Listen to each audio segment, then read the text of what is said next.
નમસ્કાર, આપ જોઈ રહ્યા છો સ્પાર્ક ટુડે ન્યૂઝ. કેશોદના વીર શહીદ હવાલદાર ભરતકુમાર દયાતરને અંતિમ સલામ અર્પણ કરાયા. કેશોદ તાલુકાના પિંખોર ગામના વતની અને ભારતીય સેનાના વીર હવાલદાર ભરતકુમાર કરણાભાઈ દયાતરનું ફરજ દરમિયાન દુઃખદ નિધન થયું. તેમણે 23 વર્ષ સુધી દેશ સેવામાં ગૌરવપૂર્ણ યોગદાન આપ્યું. આજે તેઓનો પાર્થિવ દેહ કેશોદ પહોંચ્યો. મોટી સંખ્યામાં લોકો અંતિમ દર્શન માટે પહોંચ્યા હતા. સમગ્ર વિસ્તારમાં શોકની લાગણી છવાઈ ગઈ છે. ભારતીય સેનાના જવાનો દ્વારા સંપૂર્ણ લશ્કરી સન્માન સાથે તેમને અંતિમ વિદાય આપવામાં આવી. ભારત માતા કી જય અને વીર શહીદ અમર રહોના નારાઓથી વાતાવરણ ગુંજી ઉઠ્યું.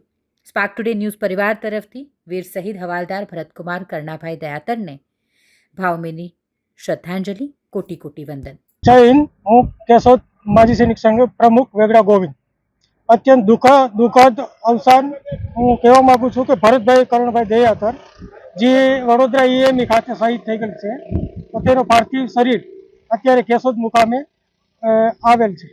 તો તમામ કેશોદની જનતા, માજી સૈનિક સંગઠન, ગુજરાત માજી સૈનિક, જુનાગઢ માજી સૈનિક સંગઠન બધા જ્ઞાતિના સહભાગી થઈ અને એના પાર્થિવ દેહને અત્યારે અમે અંતિમ વિધિ માટે બધા એકત્રિત થયેલ છે.